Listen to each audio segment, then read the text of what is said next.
Quantas pessoas, querido, que antes você tinha um relacionamento com o Espírito Santo e você sentia a presença dele na sua vida, e hoje tu não sente mais. Eu oro, falo com Deus, mas não sinto mais a mesma coisa. Estou numa vida fria, uma vida morna, não sinto mais aquele gozo na minha alma, aquela alegria, aquele prazer, querido, porque ele está se afastando de você e você não está percebendo. Por quê?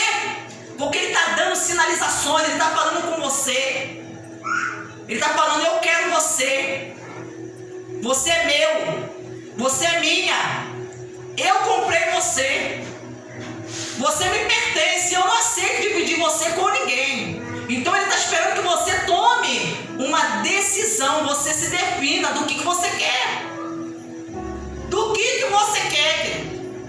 Agora você não pode ficar querendo se relacionar com o Espírito Santo e flertando com o mundo, dessa amizade com o mundo, achando as coisas que há no mundo mó barato. Mó barato não, querido. Aquele que é de Deus não vê as coisas que há no mundo como mó barato, não, porque ele sabe qual vai ser o fim desse mundo, ele sabe qual vai ser o fim, o que vai acontecer com esse mundo. Então ele está dizendo aqui que ele é aquele que ele habita em nós. Ele habita. O que aconteceu na igreja de Laodiceia? Jesus chama de igreja. Se é igreja, então porque Jesus tinha o quê? Um relacionamento com aquelas pessoas. Mas chegou um determinado momento, as coisas que aquelas pessoas estavam fazendo fez Jesus, querido, estar do lado de fora. Agora aquele que deveria estar do lado de dentro está do lado de fora, batendo na porta e pedindo para que abra uma porta para que ele entre novamente, para que ele entre novamente. E quantas pessoas Deus está assim fazendo isso? Porque um dia ele esteve na vida da pessoa, a pessoa ouvia a voz de Deus, obedecia a Deus, era guiada pelo Espírito de Deus. Mas hoje a pessoa está sendo guiada, querido, pelo mundo, pelo sistema que é no mundo, pelas pessoas que o mundo usa. E ele diz aqui: mas ele dá cada vez mais graça, mas ele nos dá cada vez mais graça. Então, querido, o relacionamento com Deus vai fazer com que a graça dele venha superabundar em nossa vida. Porque é isso que a palavra diz: aonde abundou o pecado, superabundou a graça do Senhor, querido. A graça do Senhor. Aonde abundou o pecado.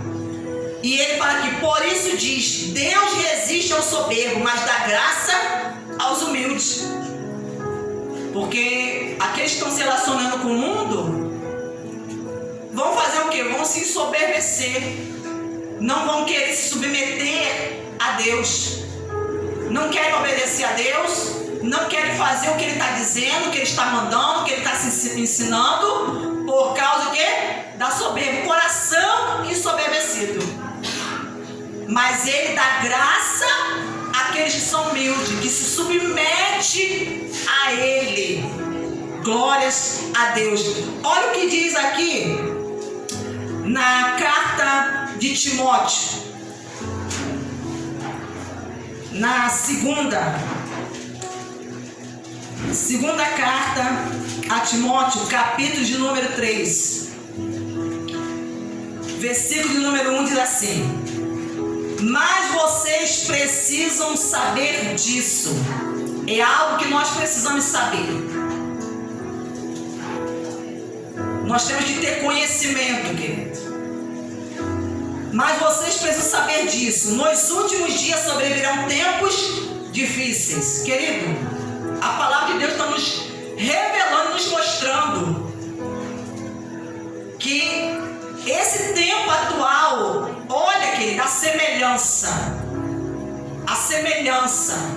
é justamente o que está acontecendo. Mas vocês precisam saber disso. Nos últimos dias sobrevirão tempos difíceis. Os últimos dias é os dias que nós estamos vivendo atualmente. Nós estamos vivendo os últimos dias. Pois os seres humanos serão egoístas. Quer dizer, antes, as pessoas, desde que Adão pecou, os homens eram egoístas, sim. Mas ele está mostrando que essas coisas estão se intensificando, querido. Os males estão se intensificando, estão ficando cada vez maiores, mais intensos. Então ele está falando, pois os seres humanos serão egoístas, avarentos, orgulhosos, arrogantes, blasfemadores, desobedientes aos pais, ingratos, ímpios, sem afeição natural, implacáveis, caluniadores, sem domínio de si, cruéis, inimigos do bem, traidores, atrevidos, convencidos, mais amigos dos prazeres do que amigos de Deus. Eu quero ressaltar isso aqui.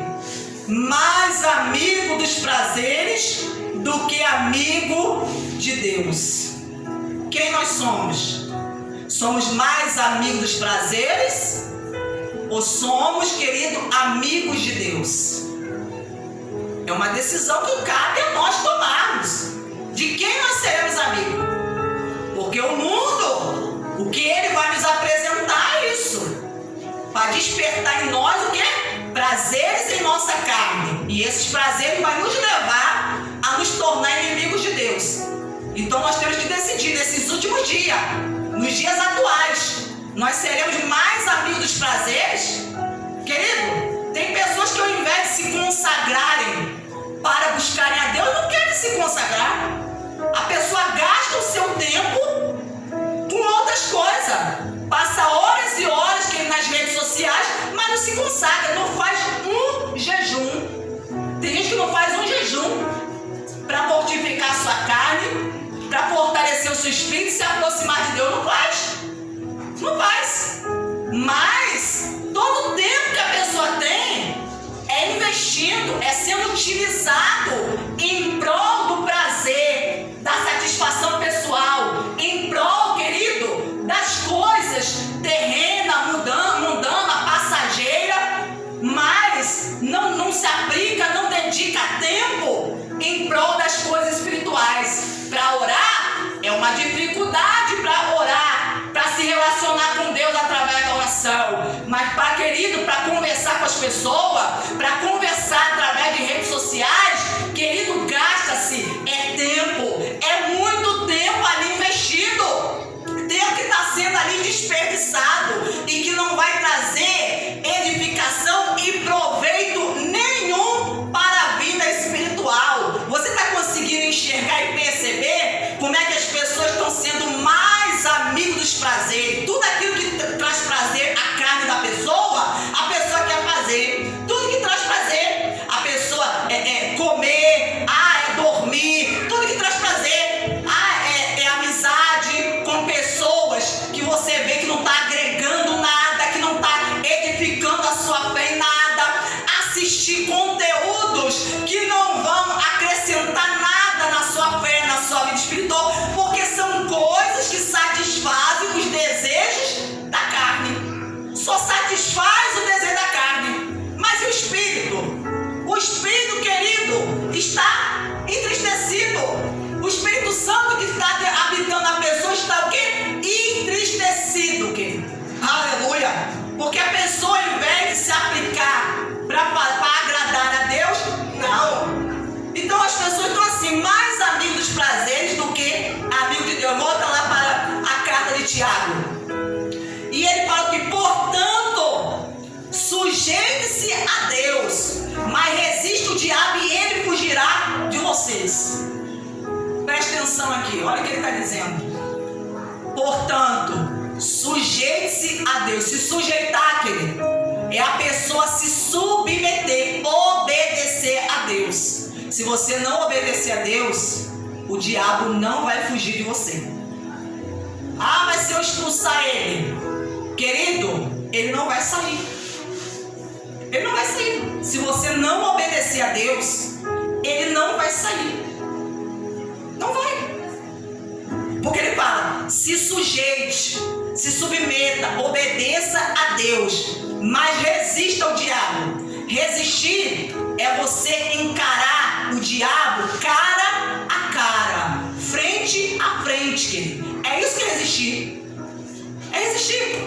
Você enfrentar o diabo cara a cara. Ao que está acontecendo, a pessoa não obedece a Deus, Satanás vem, se levanta para atacar a pessoa, ao invés do diabo fugir, a pessoa está fugindo do diabo. É a pessoa que está fugindo do diabo. Olha a inversão. A coisa está sendo invertida aqui. O diabo se levanta para atacar a pessoa, começa a rugir como leão, a pessoa se intimida e a pessoa então foge. Fica com medo, se acovarda e foge.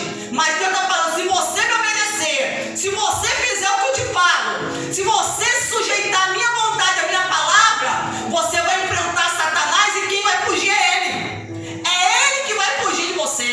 Porque ele vai reconhecer a autoridade que está sobre a sua vida. Ele vai reconhecer que você é o filho de Deus e que você tem autoridade sobre ele. E que essa autoridade foi dada, aleluia, por meio de Jesus. Essa autoridade está em Jesus, no seu nome e na sua palavra, querido. Então há pessoas que elas estão fugindo.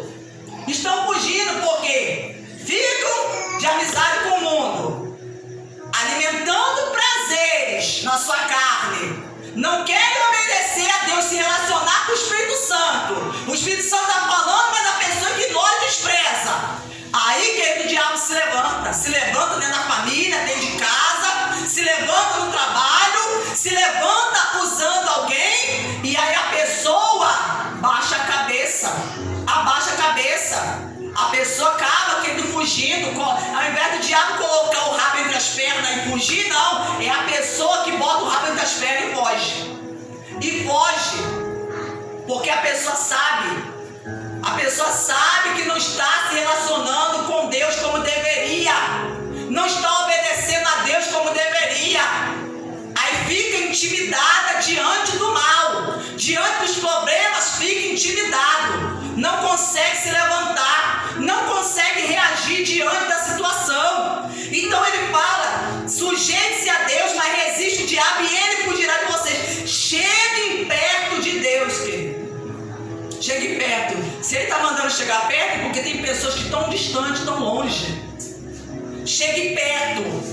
Deus, por que ele está chamando a pessoa para se achegar? Porque ele quer se relacionar com as pessoas. Como é que você vai se relacionar com Deus se você estiver distante dele?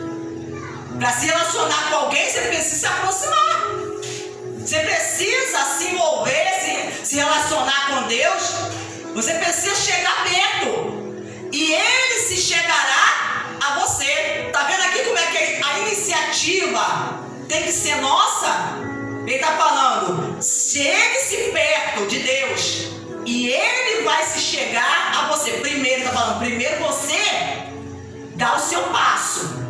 Primeiro você faz o que eu estou falando. Você dá o seu passo, você obedece. Primeiro você se achega. Aí eu vou me achegar a você. Tem pessoa não, que quer que Deus faça tudo, que Deus venha se achegar, mas a pessoa quer se manter distante dele.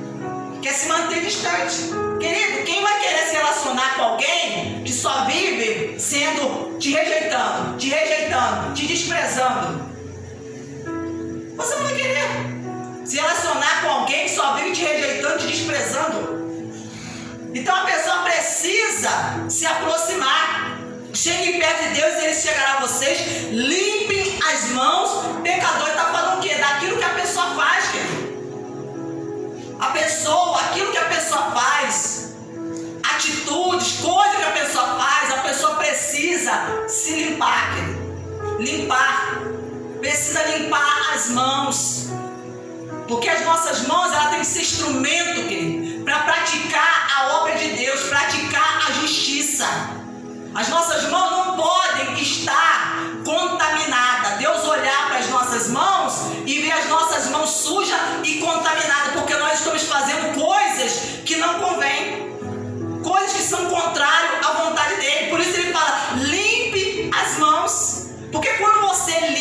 querido, por dentro, por fora também vai estar limpo. E vocês que são indecisos, a pessoa indecisa, ó, 2 tipos de pensamento, a mente que está dividida. Ah, eu quero Deus, mas eu quero o mundo também. Eu quero Deus, mas eu quero fazer a vontade da minha carne também. Querido, tome uma decisão, saia de cima do muro. Saia de cima do muro. E você que são indecisos, purifique o coração. Primeiro, você precisa fazer o quê? Tome uma decisão. Pare de ser indeciso. Você tem que decidir de qual lado que você está. Ou você está com Deus ou você está contra Ele, querido. Ou nós estamos num relacionamento com Deus até o fim, ou nós estamos contra Ele. Não existe meio termo. Não existe essa divisão. Essa divisão, isso aí é algo que Satanás está tentando colocar na mente das pessoas. Isso aí, querido, é um argumento enganoso que o diabo coloca na mente das pessoas para a pessoa ficar assim, ficar dividindo em cima do muro, a pessoa achar que Deus vai aceitar esse tipo de coisa. Querido, Deus não aceita esse tipo de relacionamento. Ele não aceita. A pessoa tem que se definir. E ele fala aqui: reconheçam a sua miséria, lamente e chore, que o riso de vocês se transforme em pranto e que a alegria de vocês se transforme em tristeza. Preste atenção aqui. Ele vai: reconheçam a sua miséria. Aqui está falando para a pessoa olhar para o seu estado espiritual. A mesma coisa que Jesus falou para a igreja de Laodiceia, que aquela igreja estava o quê? Falou que ela nem sabia, mas ele estava mandando a carta, aquela mensagem dizendo que eles eram o quê? Miseráveis, pobres, cego e nu. Estava mostrando, querido, o estado espiritual de miséria. De miséria. Deus não quer que nós venhamos estar no estado espiritual, que é de miséria. Que a pessoa espiritualmente não tem nada, porque o estado espiritual de miséria é aquela pessoa que não tem nada. Não tem nada de espiritual, não tem nada de valores espirituais, de riquezas espirituais. Porque existe aquele que é miserável espiritualmente e existe aquele que é rico espiritualmente. Agora, como nós estamos espiritualmente? Nós somos miseráveis ou nós somos ricos espiritualmente? Então nós devemos observar qual é o nosso estado espiritual diante de Deus. Nós não podemos permanecer no estado de miséria. E ele fala: lamente e chorem. Olha o que ele está falando, nos chamando, querido, ao arrependimento. A pessoa se lamentar e chorar. Irmão, nós precisamos olhar para a nossa vida e reconhecer o nosso estado atual. Como nós estamos atualmente? Você reconhece o seu estado atual espiritual? Querido, tem pessoas que estão rindo, mas Deus está falando: se você está numa miséria espiritual, querido, como é que você está rindo? Isso não é motivo que você está rindo. Você tem que converter o seu riso em pranto, querido. Não é para você estar rindo. Como é que a pessoa está espiritualmente miserável e você vai estar rindo? Você vai estar contente, alegre, satisfeito com isso? Ele quer que nós venhamos olhar para dentro de nós e venhamos conseguir enxergar e detectar: meu Deus, olha como que eu estou.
aprendeu na sua vida, você sabe que é isso que eu estou falando. Você sabe que é você, querido, aleluia, um dos sinais do arrependimento, um dos sinais é a pessoa, querida, a pessoa, ela chora copiosamente, mas chora de arrependimento, não é de remorso não. Quando o arrependimento é verdadeiro e sincero, é algo que vem de dentro, do interior da pessoa, porque a pessoa consegue perceber como ela estava, e isso então leva a pessoa a um arrependimento. A pessoa consegue perceber que ela precisa de Deus desesperadamente. Eu preciso de Deus desesperadamente. Eu não posso viver nesse mundo sem Ele. Eu preciso dele, eu preciso me relacionar com Ele, eu preciso do Espírito dele. A pessoa, ela consegue enxergar e entender isso. Então ele fala que o riso de vocês se transforma em pranto e a alegria de vocês se transforma em tristeza, querido. Em tristeza. E tem gente que está rindo à vontade. Rindo à vontade, querido. Querido, mas como é que a pessoa está rindo à vontade, está achando maior graça? Se a pessoa às vezes não está nem bem espiritualmente, como é que você consegue ainda rir? Como é que você consegue ainda rir se as coisas não estão nem bem? Era para você estar fazendo, sabe o quê? O que diz aqui, ó: humilhe-se diante do Senhor e Ele os exaltará, querido.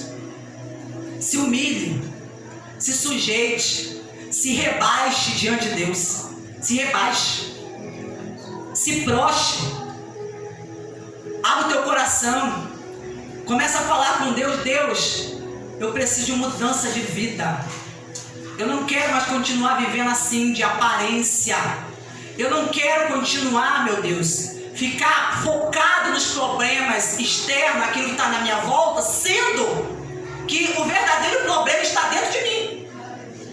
O verdadeiro problema está dentro da pessoa, mas a pessoa não está conseguindo enxergar isso, querido. Enxergar, porque a pessoa está tão vidrada, seduzida pelas coisas do mundo, com a amizade com o mundo, que não está conseguindo enxergar, que não consegue perceber as coisas. Como às vezes, querido, às vezes nós estamos maus, como nós estamos necessitando da ajuda de Deus. Mas o diabo quer que a gente fica vivendo o quê? De fingimento, de aparência, né? Que a gente fica, tá tudo bem, que a gente vai empurrando a situação com a barriga, vamos deixando a vida nos levar, vamos ver até onde que dá, querido. Mas nós precisamos entender que nós estamos nos últimos dias e falta pouco tempo. Se nós não remirmos o tempo, aproveitarmos o tempo que nos resta para se aproximar de Deus, fazer a vontade de Deus, se esse tempo se findar, querido, não vai haver outro. Não vai haver outro. Então nós devemos aproveitar o tempo que nos resta e não ficar protelando. Deixa para amanhã. Amanhã eu faço a vontade de Deus. Amanhã eu ouço a Deus. Amanhã eu obedeço a Deus. Amanhã eu cumpro a chamada que Deus tem na minha vida, querido. Não. Ele fala que se hoje nós ouvimos a sua voz, não devemos endurecer o nosso coração. É hoje, não é amanhã, sabe por quê? O amanhã não nos pertence, não me pertence. Nós não temos poder sobre o amanhã. Nós temos o poder de decidir hoje, não amanhã, porque nós não sabemos se vamos viver até amanhã. Mas hoje temos o poder agora de tomar a decisão, de dizer sim para Deus, de dizer: Deus, eu quero me relacionar contigo. Deus, eu quero ter um relacionamento com o Espírito Santo. Até hoje eu não tive esse relacionamento. Eu tenho flertado, aleluia, mas eu não tenho levado a sério o meu relacionamento com o Senhor. Eu estou levando a coisa na brincadeira, querido. E nós precisamos entender que é um tempo para todas as coisas. A Bíblia fala o quê? Que é um tempo da pessoa rir, mas é um tempo da pessoa chorar. há um tempo da pessoa, querido, se alegrar, mas há um tempo da pessoa também prantear, querido. E o tempo atual não é um tempo das pessoas ficarem rindo. Porque se você olhar o que está acontecendo à nossa volta, se você olhar o que está acontecendo também na sua vida, o que está acontecendo na sua família, o que está acontecendo no teu bairro, o que está acontecendo no teu município, o que está acontecendo no teu estado, o que está acontecendo na tua nação, o que está acontecendo no mundo, você vai perceber que não há motivo para você cair. Você vai perceber, meu Deus, eu preciso dobrar o meu joelho e colocar minha boca no pó. Eu preciso me humilhar diante de Deus, confessar o meu pecado, me arrepender. É isso que eu preciso fazer. Eu preciso chorar, mas chorar com sinceridade. Buscar Deus de todo o meu coração, querido. Buscar Deus de todo o coração. Não é ficar rindo, como se nada tivesse acontecendo. Deus está mostrando, querido, abre teus olhos. Você não está vendo o que está acontecendo no mundo, não? Você não está conseguindo perceber o que está acontecendo à tua volta? Como é que as pessoas estão em guerra? O mundo está em guerra. Os homens, os seres humanos estão em guerra. Há conflito por todos os lados. As pessoas estão brigando, estão se degradando. As pessoas estão em discórdia, em desentendimento, confusão, umas com as outras. E tem gente que parece, querido, nada está acontecendo, está indiferente. Está indiferente, querido. É um tempo de se humilhar, querido. É um tempo de se humilhar. Então, em nome de Jesus, ouça a voz de Deus. Ouça a voz de Deus. Se você não tem orado, tome a decisão hoje. Eu vou começar a orar a partir de hoje. Eu vou começar a orar. Vou começar a fazer o que eu não estava fazendo. Se você não estava jejuando, querido, comece a colocar um propósito de Deus, de jejum diante de Deus. Comece a fazer um propósito de jejum pela sua vida, pela sua família, pela sua nação, pela vida das pessoas. Aleluia. Comece a fazer o que você não estava fazendo. Se você não estava obedecendo a Deus em outras coisas que Ele já falou com você, comece a obedecer. Comece a obedecer, querido. Em nome de Jesus. Aproveita a oportunidade que Deus está nos concedendo. Vamos aproveitar. Não jogue fora. Não jogue. Porque muitas pessoas, querido, gostariam de ter oportunidade, mas elas perderam. Elas perderam e elas não terão mais oportunidade. Então, em nome de Jesus, quero deixar essa palavra. Glórias a Deus. Aplaude e glorifique ao Senhor. Aleluia.